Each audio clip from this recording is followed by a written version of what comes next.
Hello guys and welcome back to my YouTube channel. നമ്മളിന്ന് react ചെയ്യാൻ പോകുന്നത് ഹൃദയപൂർവ്വത്തിൻ്റെ official ട്രെയിലറാണ് guys. അതായത് ഈ ഓണർ റിലീസിന് ഏറ്റവും അവസാനമായിട്ട് വരുന്ന ട്രെയിലർ ഹൃദയപൂർവ്വത്തിൻ്റെ ആണ്. ഫ്ലാഷ് ആണ് ഗൈസ് 3 പടവും. ഒന്നാമത്തെ ഹൃദയപൂർവ്വം, ലോക ആൻഡ് ഓടും കുതിര ചാലുകുതിര, ഫഹദ് ഫാസിൽ, മോഹൻലാൽ, നെസ്ലി. അതിൻ്റെ 2 പടത്തിൽ കല്യാണി പ്രിയദർശനാണ് മെയിൻ ലീഡ്. നമുക്കെന്തായാലും ഹൃദയപൂർവ്വത്തിൻ്റെ ട്രെയിലർ കാണാം.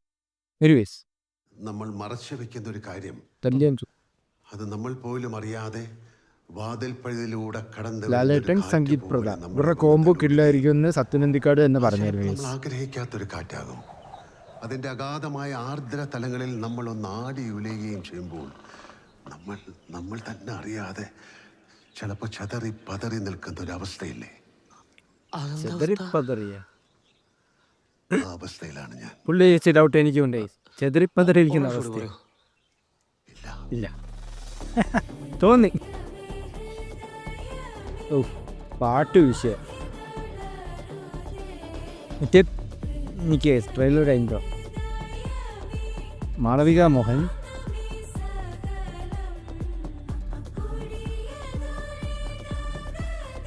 പുള്ളിക്കാർ പണ്ട് വളർത്തിയുള്ളതല്ലേ പേര് മാമി.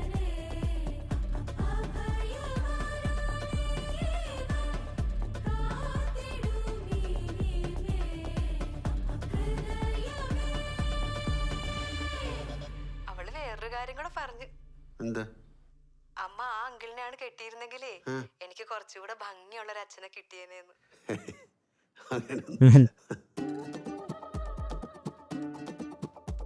ലാലു ലക്ഷ്യൊക്കെ ഉണ്ടോ?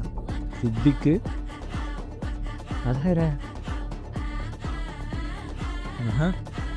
എല്ലാവരും ഉണ്ടല്ലേ. ശസ്ത്രമാണോടെ കാശീത്ത് ബസ്സിൻ്റെ റീനി.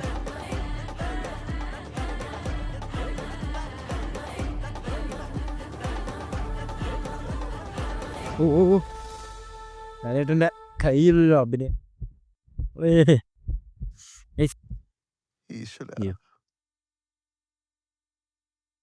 ഓക്കെ, എല്ലാപ്പടം ഓഗസ്റ്റ് 28 കേട്ടാ. ട്രെയിലർ കണ്ടിട്ടൊരു ഫൺ സാധനമാണ്, ബട്ട് ഒട്ടും ഹൈപ്പ് കയറ്റുന്നില്ല. അതെന്താണെന്ന് എനിക്കറിയത്തില്ല. എനിക്ക് കണ്ടിട്ടൊരു സാധാ ട്രെയിലർ അത്രേ ഉള്ളൂ തോന്നേ. ആൻഡ് ഇവർ വലിയ പ്രൊമോഷനും ചെയ്യുന്നില്ല ഗൈസ്. എനിക്ക് തോന്നുന്നു തുടരും അങ്ങനെ ആയിരുന്നല്ലോ, പടത്തിന് വലിയ പ്രൊമോഷനൊന്നും ചെയ്തിട്ടില്ല. ആ ഡയറക്ടർ മാത്രമല്ല സംസാരിച്ചത്. അപ്പോൾ അതുകൊണ്ടൊക്കെ ആയിരിക്കും ഇവർ വലിയ പ്രൊമോഷനൊന്നും ചെയ്തില്ല. ആൻഡ് ഇപ്പോൾ ഓണത്തിന് റിലീസാണ്. സോ ഇത് കണ്ടിട്ടൊരു ക്ലീൻ എൻ്റർടൈൻമെൻ്റ് ആണെന്ന് തോന്നുന്നത്. ചുമ്മാ ഒരു ഫൺ എൻ്റർടൈൻമെൻറ്റ്. വേണമെങ്കിൽ ഞാൻ ഇതിൻ്റെ കഥ ഇതിനകത്തുനിന്ന് പറഞ്ഞുതരാം ഗൈസ്. എനിക്ക് കണ്ടപ്പോൾ തോന്നുകയാണ് ഒരു പുള്ളിക്കാരി കാണിയത്. പുള്ളിക്കാരി ചിലപ്പം നമ്മുടെ ലാലേട്ടൻ്റെ പണ്ടത്തെ ഒരു കാമുകയായിരുന്നു കാണാം. എന്നിട്ട് പുള്ളിക്കാരി വേറെ കെട്ടിപ്പോയി. അതിൻ്റെ പുള്ളിക്കാരിയുടെ മോളായിരിക്കാം മാളവിക മോഹൻ. നമ്മൾ ഞാൻ പ്രകാശൻ സിനിമയൊക്കെ കണ്ടിട്ടില്ലേ, അതേപോലെ പുള്ളിക്കാരിക്ക് എന്തോ പറ്റുന്നുണ്ട് ആ മോൾക്ക്. ആൻഡ് എൻ്റെ അകത്ത് മാളവിക മോഹൻ ആ ക്യാരക്ടർ ചെയ്യുന്നത്. ഇപ്പം മാളവിക മോഹൻ എന്തോ സംഭവം ഉണ്ട്. ആൻഡ് പുള്ളിയായിട്ട് റോഡ് ട്രിപ്പ് പോകുന്നിട്ട് എന്തോ കഥയാണെന്ന് തോന്നുന്നു റീസ് കണ്ടിട്ട്. ആൻഡ് ലാലേട്ടൻ ഗേൾഫ്രണ്ടിൻ്റെ മോഡല്ലേ, കുഴപ്പമില്ല, യാ കൊണ്ടു അത് പറഞ്ഞ് എൻ്റെ അങ്ങനത്തെ ഒരു പരിപാടി. ആൻഡ് ലാലേട്ടൻ ഭയങ്കര എങ്ങായിട്ടിരിക്കുന്നുണ്ട്.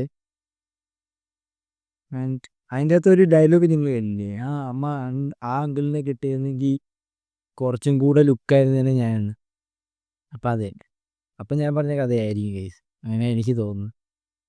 ഇത് ഒരുപാട് പേര് വർക്ക് ചെയ്യുന്നുണ്ട്. സതീഷ് സത്യനൊക്കെ വർക്ക് ചെയ്തിട്ടുണ്ട്, സത്യനന്ദിക്കാൻ്റെ മക്കളൊക്കെ. കഥയൊക്കെ വേറെ ആരൊക്കെയാണ് ഗൈസ്? എനിക്ക് തോന്നുന്നു അഖിൽ സത്യൻ എന്താണ് കഥ എഴുതിയിരിക്കുന്നതെന്ന് തോന്നുന്നു. നമുക്ക് തന്നെ നോക്കാം ഗൈസ്. ട്രെയിലർ കൊള്ളാം. ഒരു എന്താ പറയുന്നത്, ഒരു മീഡിയം ട്രെയിലർ, അതിൽ കൂടുതലൊന്നുമില്ല. നമുക്ക് വെയിറ്റ് ചെയ്തിട്ട് നോക്കാം ഗൈസ്. അതെ, ഓണത്തിനിപ്പം നിങ്ങൾ ഏത് പടത്തിന് പോകുന്നത് കമൻറ്റ് ചെയ്യുക ഗൈസ്. അതുപോലെ തന്നെ പടത്തിനെ കുറിച്ചുള്ള നിങ്ങളുടെ എക്സ്പെക്റ്റേഷൻസും കമൻറ്റ് ചെയ്യുക. വീഡിയോ ലൈക്ക് ചെയ്യുക, ചാനൽ സബ്സ്ക്രൈബ് ചെയ്യുക മറക്കാതെ. ആൻഡ് ഇന്നത്തെ വീഡിയോ ഇത്രേ ഉള്ളൂ. അടുത്തൊരു ട്രെയിലറുമായിട്ട് ഇനി നമുക്ക് ഓഗസ്റ്റ് 28 തോന്നുന്നു ഗൈസ്. അന്ന് കുറേ പടത്തിൻ്റെ കുറച്ച് പുറത്ത് പടത്തിൻ്റെയൊക്കെ കുറേ ട്രെയിലറൊക്കെ വരുന്നത്. അപ്പോൾ അതൊക്കെ റിയാക്ട് ചെയ്തേ. അപ്പോൾ ഇന്നത്തെ വീഡിയോ ഇത്രേ ഉള്ളൂ ഗൈസ്. വീഡിയോ ചാനലിൽ കയറി ബാക്കി ഞാൻ നമ്മുടെ ഈ ഓണത്തിനുള്ള എല്ലാ പടത്തിൻ്റെയും ട്രെയിലർ റിയാക്ട് ചെയ്തിട്ടുണ്ട്. ലോകയിൽ മാത്രം പാട്ട് ഞാൻ റിയാക്ട് ചെയ്തിട്ടുള്ളൂ. ഇതിലെ ഒരു പാട്ടിറങ്ങിയത് വെൺമതിൽ ഞാൻ കേട്ടില്ല ഗൈസ്. ആൻഡ് പക്ഷേ ഓടുന്നതിലെ കടുകുതിരയുടെ പാട്ട് ഞാൻ കേട്ടിരുന്നു. അത് നൈസായിരുന്നു. ദുപ്പട്ടവാലി എന്ന് പറഞ്ഞ. ആൻഡ് പിന്നെ നമ്മൾ കുറേ പടത്തിന് ട്രെയിലർ റിയാക്ട് ചെയ്ത് കഴിഞ്ഞ ആഴ്ച ഫുള്ള് ട്രെയിലർ റിയാക്ഷൻ ആയിരുന്നു. പട്ടു പിടിച്ച് കണ്ടന്റ് കാരണം ജീവിക്കുന്ന റീച്ചും കിട്ടുന്നില്ല. ആൻഡ് അതുകൂടാണ്ട് സെപ്റ്റംബർ 5-നാണെന്ന് തോന്നുന്നു മദ്രാസി റിലീസ് ചെയ്യുന്നത്. അതും പോയി കാണണം. ഞാൻ കൂടുതലും ഒരു ആക്ഷൻ പടം പ്രിഫർ ചെയ്യുന്ന ഒരാളാണ് തിയേറ്ററിൽ. എനിക്കതാണ് ഗൈസ് ഇഷ്ടം. ആൻഡ് ആരെങ്കിലും വിളിച്ച് പോവുകയാണെങ്കിൽ ഞാൻ അതിൻ്റെ ഒരു ഒപ്പീനിയൻ ഞാൻ പറയാം. അതുപോലെ തന്നെ ഇതിന് ഏതെങ്കിലും പോവുകയാണെങ്കിൽ ഞാൻ എൻ്റെ അകത്ത് ഫസ്റ്റ് ചോയ്സ് വെച്ചിരിക്കുന്നത് ലോകയാണ് ഗൈസ്. ബിക്കോസ് സംതിങ് ഡിഫറെൻറ്റ് നമ്മുടെ മലയാളം ഇൻഡസ്ട്രിയിൽ നിന്ന് വരുമ്പോൾ നമ്മൾ അതിനല്ലേ പോകണ്ടേ. അപ്പോൾ അതാണ് എൻ്റെ ഒരു ഫസ്റ്റ് ഇത്. പക്ഷേ ഫസ്റ്റ് ഡേ ചിലപ്പോൾ കാണത്തില്ല ഗൈസ്. ഞാൻ ഫസ്റ്റ് ഡേ പോയി കാണത്തില്ല. ഡൗട്ടാണ്. കാരണം ഫണ്ട് അത്ര ഇറങ്ങും. 150 രൂപ ടിക്കറ്റ് പോയിരിക്കാനേ പറ്റൂ. കാരണം ബുക്ക് ചെയ്യാനുള്ള പൈസ വേണ്ടി. അപ്പോൾ എന്തായാലും നമുക്ക് ഗൈസ് വീഡിയോ ഇത്രയേ ഉള്ളൂ. മറക്കാതെ ബാക്കി വീഡിയോസൊക്കെ നോക്കുക. അതുപോലെ തന്നെ ചാനൽ നിങ്ങൾ വേറെ എന്തെങ്കിലുമൊക്കെ കമൻറ്റ് ചെയ്യുക. നിങ്ങളെല്ലാവരും വന്ന് ഈ ഹാർട്ടൊക്കെ കമൻറ്റ് ചെയ്ത് എങ്ങനെയാണ് നിങ്ങൾ എന്തെങ്കിലുമൊക്കെ എക്സ്പെക്റ്റേഷൻസൊക്കെ കമൻറ്റ് ചെയ്യും. ഓക്കെ, ഇന്നത്തെ വീഡിയോ ഇത്രയേ ഉള്ളൂ. Bye bye.